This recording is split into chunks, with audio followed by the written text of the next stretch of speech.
Hola, hola y bienvenida a Flexibilidad desde otra perspectiva. Mi nombre es Blanca, conocida por Caubín. Yo te traigo un episodio bastante útil a mi parecer. Realmente hoy yo quería grabar otro episodio, pero me he dado cuenta de que estaba recibiendo últimamente muchos mensajitos relacionados con esto. Me ha parecido bastante más útil compartirlo hoy, así que espero que te aporte mucha información y herramientas sobre todo. Vamos a hablar en este episodio de una expresión que utilicé yo justamente el otro día cuando estaba compartiendo en una de las historias de Instagram, que ya sabéis que me encanta poner encuestas, bocadillitos de preguntas y respuestas. Justo compartí una parte de mis entrenamientos, que ya sabéis que yo a veces pongo historias con los entrenamientos que hago yo misma porque creo que os pueden inspirar y ayudar, y puse que claramente la práctica inteligente es la clave para avanzar. Entonces escribisteis bastantes personas preguntándome qué me refería con esto de práctica inteligente. Y me vino la idea a la mente de unirlo con un bocadillito de preguntas y respuestas que había puesto en los días anteriores, hablando de los estancamientos y de cómo gestionarlos cuando nos sentimos estancados de manera pragmática, es decir, qué hago para salir del estancamiento, y luego de manera emocional. Así que vamos con esta primera parte del episodio. Sobre todo, primero quiero leeros un poquillo vuestras respuestas, que a mí me parece eso siempre súper interesante, y compartiros también algunas herramientas que vosotros mismos me habéis estado compartiendo que os funcionan, y vamos a comentarlas. En primer lugar, he hecho una lista de los 3 apartados más comunes de todas las respuestas que me habéis dado, que habéis contestado un montón de personas, y en general había personas que habían contestado cositas de invertidas, sobre todo relacionado con Sirsasana, Bakasana y Handstands, y también algún equilibrio en antebrazos, pero en general habéis sido la minoría las personas que comentáis el tema del estancamiento en este tipo de posiciones. También yo creo que habéis sido la minoría porque son normalmente menos populares que las posiciones típicas de flexibilidad. La mayor parte de personas ha hablado de espalda y de flexibilidad de piernas. En el apartado de espalda, sobre todo, habéis comentado posiciones como el bow pose, que esto para quien no lo sepa, ¿no?, lo englobaría en el tema de cobras, más o menos, cobras con cogidas y demás, puentes, zancadas en extensión y sobre todo aguja. Muchas personas habéis comentado la aguja. Y en el apartado de piernas, algunas personas habéis comentado los lanzamientos y los developes, que es básicamente desplegar la pierna lo más arriba que podamos de manera activa. Ahí también englobaríamos los standing splits. El middle split, el loto, bastantes personas, esto me ha sorprendido, el plegado y la pinza, y un montón de personas los splits frontales. Sobre todo habéis hablado de tensiones isquiotibiales y posibles lesiones que os han retrasado en ese avance, por decirlo así. Entonces, voy a dar una pequeña opinión de estos 3 grupos que hemos estado comentando. Desde mi experiencia con todos los alumnos y alumnas que he tenido, y en mi propia evolución, como yo también alumna, en lo que son las habilidades como los handstands, las invertidas, Sirsasana, etcétera, existe un componente físico muy notable. Y lo que yo he notado cuando estoy estancada en alguna cosa, por ejemplo, en su momento a mí me costó conseguir el press handstand, tanto en straddle como el pike press handstand, que es con las piernas juntas, y en el momento en que me di cuenta que claramente lo que me faltaba no era un tema técnico. Cuando tú ya tienes relativamente asimilada la técnica y sabes cómo se hace, y de hecho hay muchísimas personas que aguantan un handstand mucho rato y lo aguantan técnicamente muy mal, pero lo aguantan. Un componente muy importante en las invertidas son el físico y el de la fuerza. Y muchas veces también el rango articular, por ejemplo, sobre todo la movilidad de los hombros. Así que cuando me di cuenta que la fuerza juega un papel fundamental en que yo me sintiera estancada con las invertidas, tuve que hacer un replanteamiento, y no es tan importante hacer cada día entrenamiento solamente probando handstand. Mejoré muchísimo cuando dediqué días específicos solamente a trabajar la fuerza que necesito para las invertidas. No es una fuerza idéntica a la que se necesita, por ejemplo, para la calistenia o para el pole dance o para el CrossFit, por ejemplo. Deberíamos tener entrenamientos específicos de fuerza para los handstands.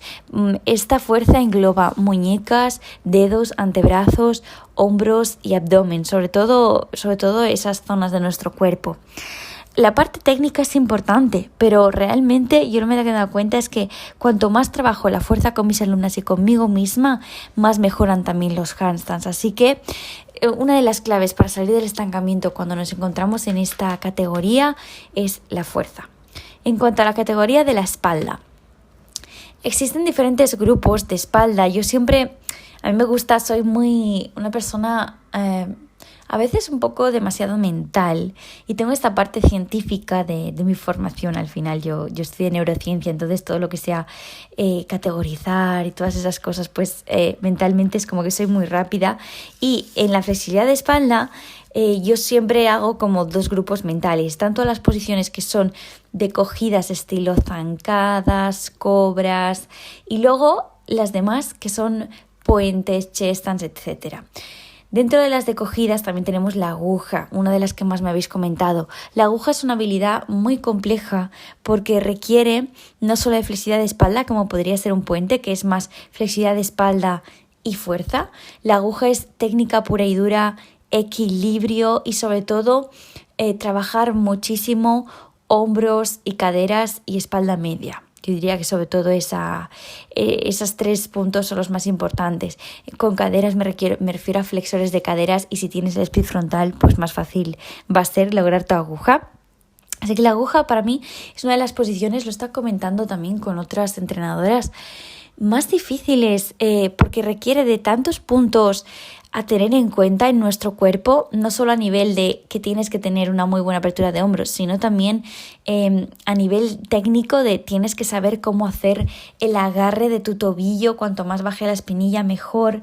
Luego ten suficiente tiempo como para colocarte, por lo cual necesitas equilibrio y buena capacidad de propiocepción y de banda de empuje de esa pierna de base y del pie activo.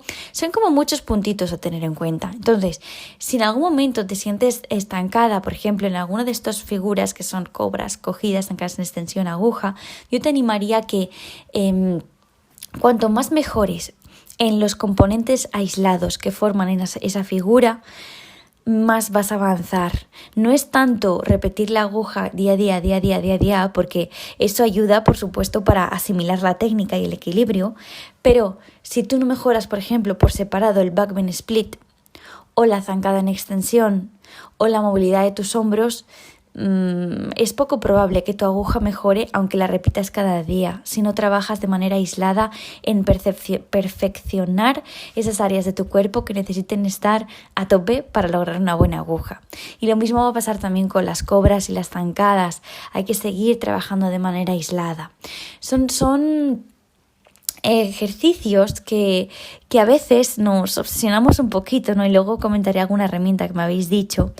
Y el cuerpo al final a veces es como una tortuga, ¿no? Que se mete para adentro. Cuando siente mucha presión se mete para adentro. Así que con estas figuras que requieren de tanta atención y de tantas capacidades aisladas en nuestro cuerpo, yo recomiendo paciencia, recomiendo quitar presión y no centrarnos únicamente en esas, porque a veces puede ser un poco decepcionante y frustrante y no queremos eso. En la segunda categoría de la flexi de espalda está todo el tema de los puentes, sobre todo de los puentes en antebrazos, drop backs y demás. Estas son técnicas que sí que requieren más de fuerza, también por supuesto de flexibilidad, pero también requieren de mucha fuerza y activación, llamémosle así, ¿no? Porque por ejemplo en un puente normal necesitas fuerza para subir al puente, vale, captado. Una vez tú ya tienes esa fuerza, ¿qué más partes de tu cuerpo necesitan fuerza? Pues por ejemplo los glúteos, la zona de la espalda alta para poder proyectar el pecho, los glúteos ¿para qué? Para que yo pueda seguir elevando mis caderas y note cómo se alargan mis flexores de cadera. Son detalles que se suelen pasar por alto y también son importantes.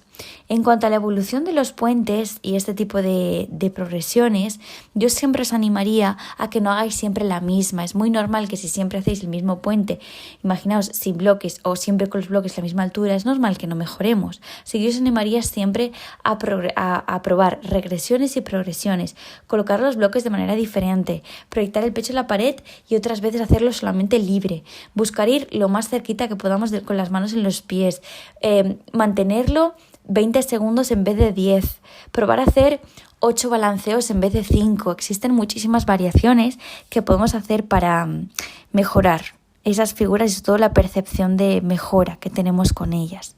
Y el último grupo está el tema de la flexibilidad de piernas. Hay algunas cosas que me habéis comentado, por ejemplo, el loto.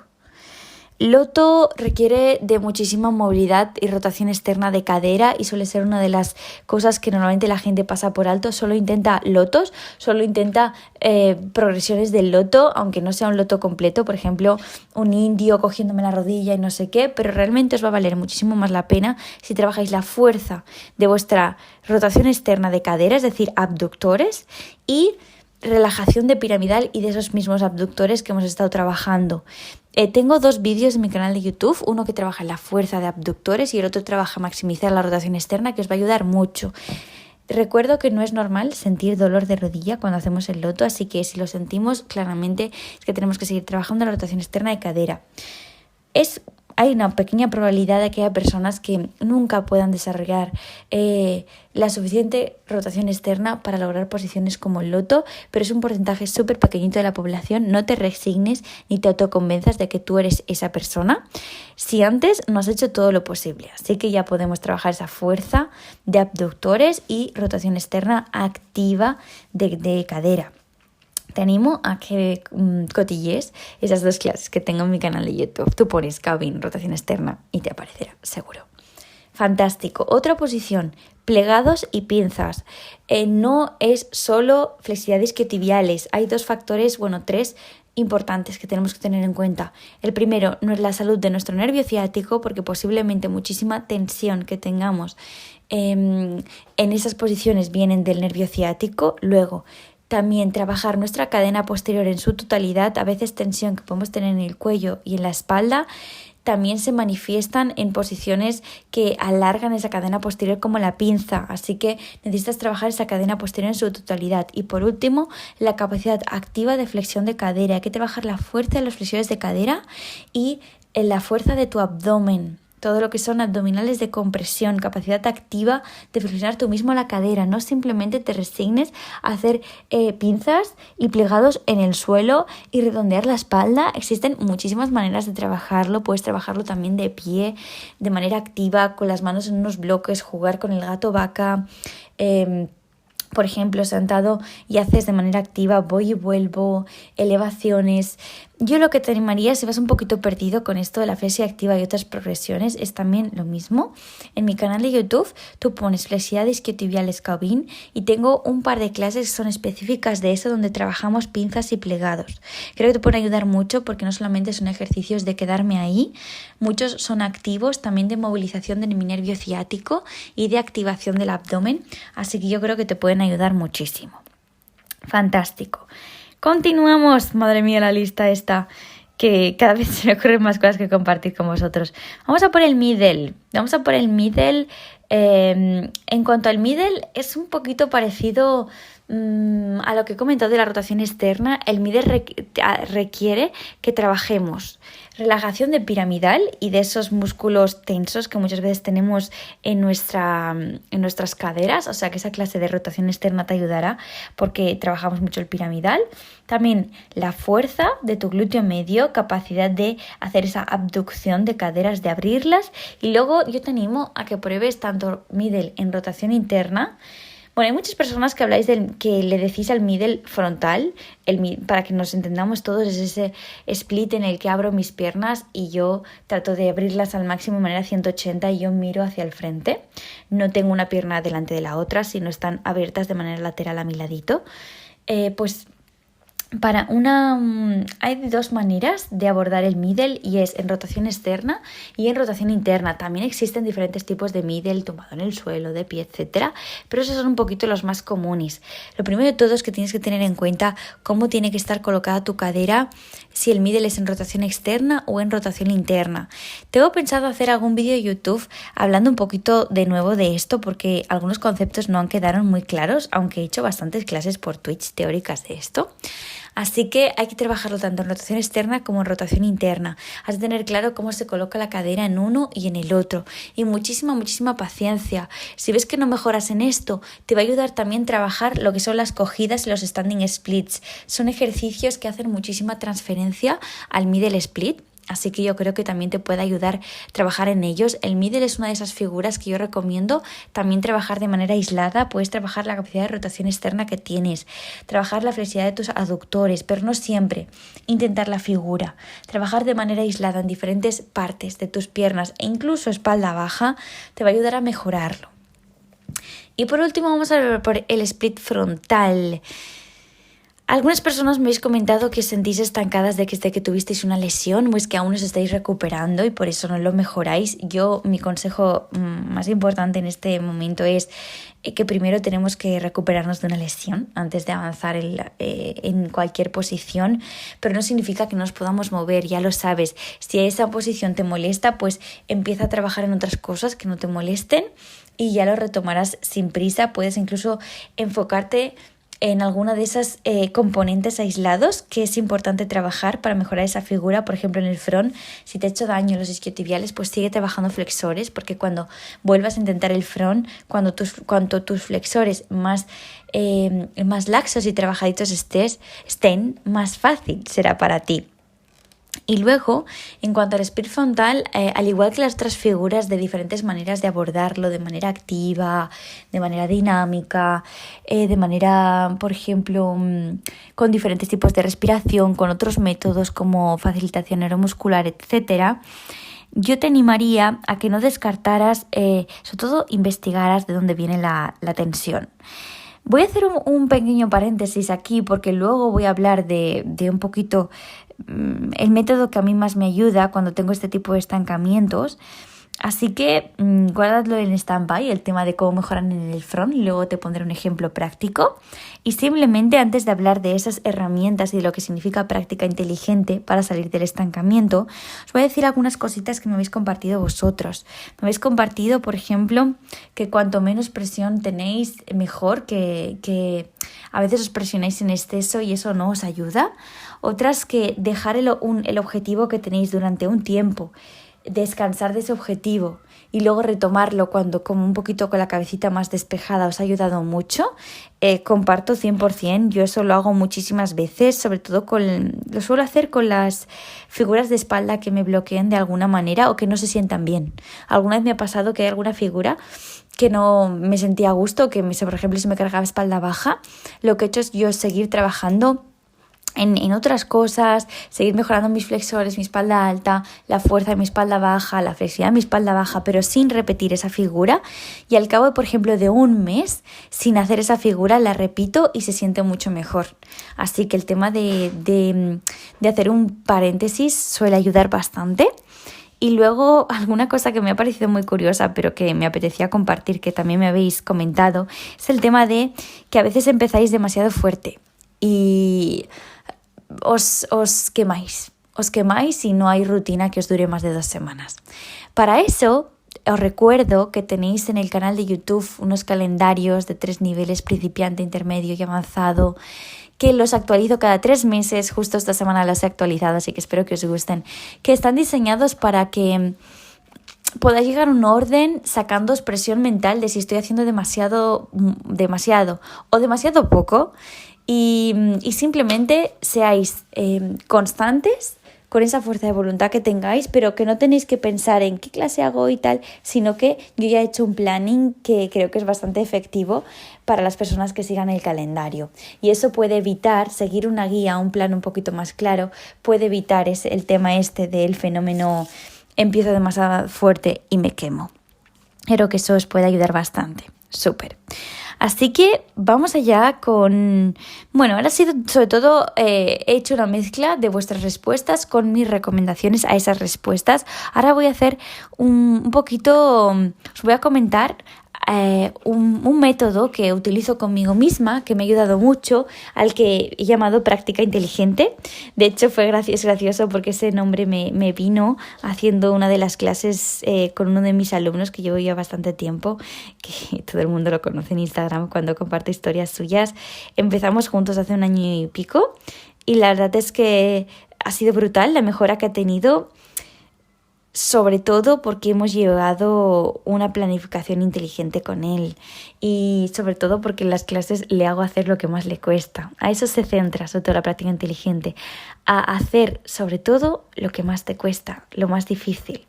Suena muy obvio, pero no es así, porque muchas personas se pasan la vida haciendo siempre los mismos ejercicios y esperando un resultado diferente, y esto no solo se aplica a la flexi, se aplica a todo.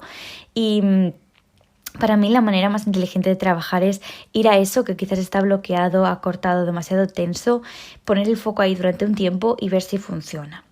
A este método le he llamado un poquito práctica inteligente, pero al final se basa en 3 pasos, que es detectar, analizar y probar. Detecta eso que más te cuesta. Ejemplo, en el split frontal. Me cuestan mucho los isquiotibiales. Voy a poner el ejemplo de los isquiotibiales, que siempre hablo de los flexores. Vale. Detecto que me cuesta más los isquiotibiales, que siento una tensión en la pierna adelante excesiva que no me deja bajar. Vale. Analizo, ¿por qué creo que debo tener esa tensión? Por ejemplo, ¿entreno fuerza? Si entreno fuerza, tengo muy cargadas las piernas porque hago, por ejemplo, peso muerto e intento al día siguiente hacer flexi de piernas. Quizás debería despejar y poner mis entrenos de fuerza unos días antes de mi entreno de flexibilidad y así las piernas están más descansadas. Sigo sintiendo tensión en los isquiotibiales. Vale. Estoy trabajando en mi nervio ciático. Siento que soy, por ejemplo, una persona que tiene mucha tensión a nivel piramidal, porque eso podría estar irritando el nervio ciático y haciendo que esta posición, que requiere de una buena flexión de cadera y extensión de isquiotibiales, me afecte. Pues podemos plantearnos eso también. Otra cosa, estoy dejando, es decir, separa un momento el foco de los isquiotibiales y piensa un poquito más a nivel de cadenas miofasciales. Hay varias cadenas miofasciales que implican los isquiotibiales, como puede ser la que comentaba antes, la cadena posterior superficial. Tengo mucha tensión en la espalda o en el cuello o incluso en los gemelos o en los pies, tengo fascitis plantar. Esas cosas también parecen una tontería, pero no es así. Pueden hacer que te esté afectando a las flexibilidades isquiotibiales. Pues en ese caso deberíamos añadir ejercicios también de relajación miofascial, no solo masajitos con el FUAM. También aguantes, estiramientos de gemelos y diferentes cositas. Así que ahí estamos analizando y luego prueba todas estas hipótesis que te vienen a la mente. Puedes hacerte una lista de las cosas que crees que te pueden estar afectando y testea, a ver si, imagínate, ¿no? Vamos a poner el foco durante un tiempo en el tema del nervio ciático. Pues voy a estar quizás durante 2 semanas metiéndole caña a eso, a ver si mejora mi split frontal. Puedes probar, por supuesto, si ves muchísimas cosas que pueden estar afectando, puedes probar todas, no hace falta que las pruebes aisladamente, porque nos da igual si es una u otra, al final es mejorar y salir de ese estancamiento. Así que pues prueba todas, pruébalas y estoy segura de que hay alguna cosa con la que no estabas pensando en ello y mejora. Una de las cosas en las que nadie lo piensa es, entreno flexibilidad, imagínate, 4 días a la semana, 1 hora y media, pero luego me paso 8 horas al día sentada. Por supuesto, eso es claramente una de las razones por las cuales no mejoras en el split. aunque hagas luego unos entrenos maravillosos. Tus piernas, si pasan 8 días a la semana, los isquiotibiales pasan 8 horas al día cortaditos, pues es importante también trabajarlos. Pues me levanto, me hago algunas sentadillas, algún estiramiento suave. Hay muchas cositas que podemos probar. A mí realmente esto me alegra mucho pensarlo, porque te das cuenta de que no es que no mejoras porque no puedes, o sea, te dejas de sentir víctima. Es porque quizás en una parte de ti no quiere, no está valorando todas las opciones para mejorar, y quizás tienes que cambiar muchos hábitos tuyos que te dan pereza cambiarlo, etcétera. Si de verdad algo quieres, tienes que estar dispuesto a transformarte. Y eso no solo va en la flexi, va en todo. Así que detecta, analiza y prueba. Súper bien, fabuloso. Luego, para mí, esas son las 3 claves para tener una práctica inteligente. Este método de detectar, analizar y probar, y luego el tema de trabajar lo que más te cueste. Te voy a poner un ejemplo personal.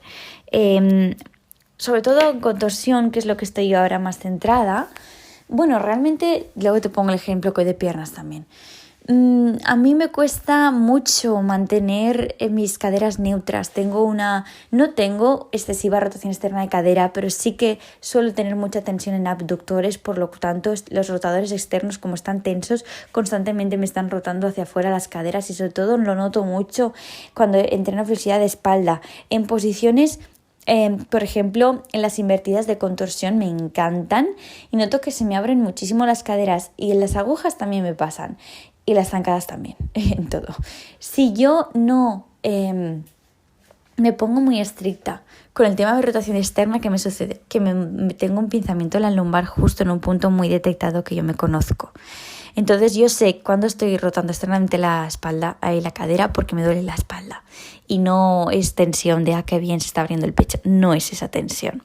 Entonces, para mí un entreno inteligente es ese entreno en el que hago diferentes tipos de ejercicios centrados en lo que más me cuesta, que es tener una extensión de espalda con las caderas cuadradas. Por eso ahí englobamos todo tipo de zancadas, por ejemplo, o el trabajo, por ejemplo, con la banda de glúteos y los puentes, o muchos ejercicios de flexi activa en el que yo me tenga que obligar a no abrir externamente la cadera, o trabajar los dropbacks de manera estricta también.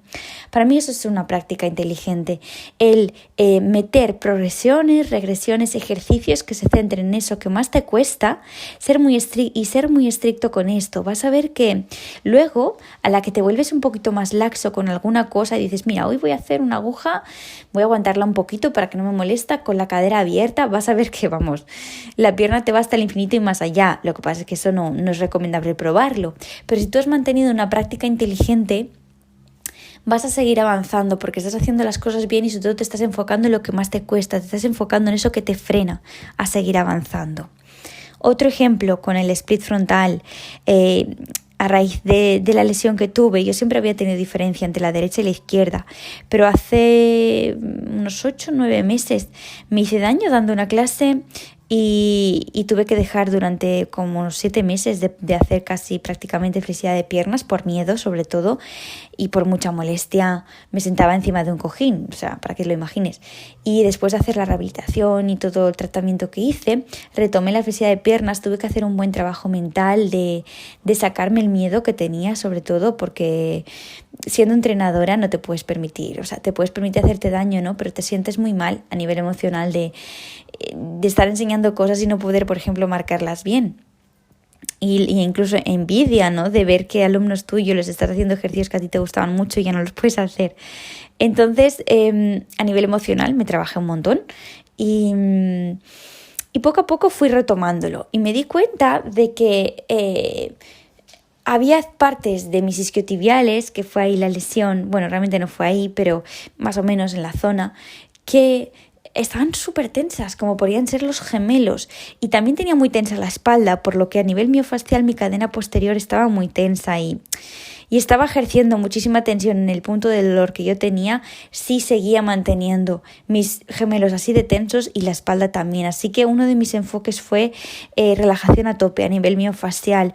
Y no solo con el foam, porque yo soy muy fan del foam, pero sí que es cierto que me lo podría pasar más. A mí me ayudó mucho, sobre todo los estiramientos a nivel miofacial, me ayudaron mucho, mucho, mucho, y también relajar toda la tensión a nivel abductores, espalda baja, etcétera. Para mí eso ha sido la clave. Eso y aprender a cómo trabajar con la pelotita, con el peanut, incluso mientras estoy haciendo un split. Como yo mientras estoy haciendo un split me puedo masajear para liberar tensión, el diálogo interno, las respiraciones. Y ese es básicamente el abordaje que yo he tenido. Y fue a raíz de detectar, de hacer esto, de detectar, analizar y probar. Empecé a probar y digo, pues quizás si trato de relajar más los gemelos puedo seguir progresando en mi split sin volverme a hacer daño. Y efectivamente me ayudó un montón. Cada cuerpo es diferente y al final las personas que más nos conocemos somos uno mismo. Así que yo te animaría a hacer, a que no hagas siempre lo mismo. El tema de tener una práctica inteligente no significa que cada día tengas que estar cambiando. Imagínate, es una persona que suele hacer rutinas mías de YouTube, maravilloso. Si has repetido varias rutinas durante una vez, tú ya habrás detectado que te cuesta más, ya te pillas y que no. Pues oye, aumenta más de una serie en esos ejercicios que te cuesten más. Mete una serie más en esa pierna que te cueste más y empieza siempre con esa que te cuesta más. Piensa en otros ejercicios alternativos que tú crees que te pueden ayudar y varía un poquito la rutina. Para el vídeo metes otras progresiones, le metes otra ronda. Hay un montón de cosas que puedes hacer y siempre, si crees que aún así no avanzas, en vez de amargarte, sentir que no puede ser, que tu cuerpo está mal y quedarte así, pide ayuda. Hay muchísimas maneras y no todas las ayudas son pagando. Yo acepto que todo el mundo me envíe vídeos y fotos y os ayudo. Intento en los consultorios dar mi opinión de cómo os veo, intentar ayudaros al máximo. Decidme, necesito este tipo de clase en YouTube y yo os las intentaré subir. Así que siempre hay maneras, siempre hay maneras. Y por último, antes de acabar con el podcast, simplemente quiero recordarte, pregúntate por qué tenías ese objetivo, por qué es importante para ti. Y luego plantéate, ¿eso es de verdad tan importante para mí como para que yo a veces me sienta triste y me obsesione? No lo es, tú siempre eres lo más importante, no lograr esa figura. Así que recuérdate que tú eres lo más importante y una vez tengas eso claro, ámate tanto y que te vas a prometer a ti mismo que lo vas a lograr pero sin tensión y sin presión y tratando de utilizar todas estas herramientas que te comparto día a día, de detectar, de probar. Transfórmate durante este periodo de conseguir esa figura, transfórmate y sorpréndete a ti mismo. Ya verás como el camino es súper bonito. Espero que te haya gustado. Me ha quedado un poquito más largo de lo que quería, pero estoy contenta. Yo creo que os va a ayudar. Eso espero. Ya lo sabes, feedback siempre es bien merecido. Otros temas que quieres que hable, lo que necesites, me lo dices. Te mando un beso muy, muy fuerte y nos vemos en el próximo episodio. Hasta la próxima.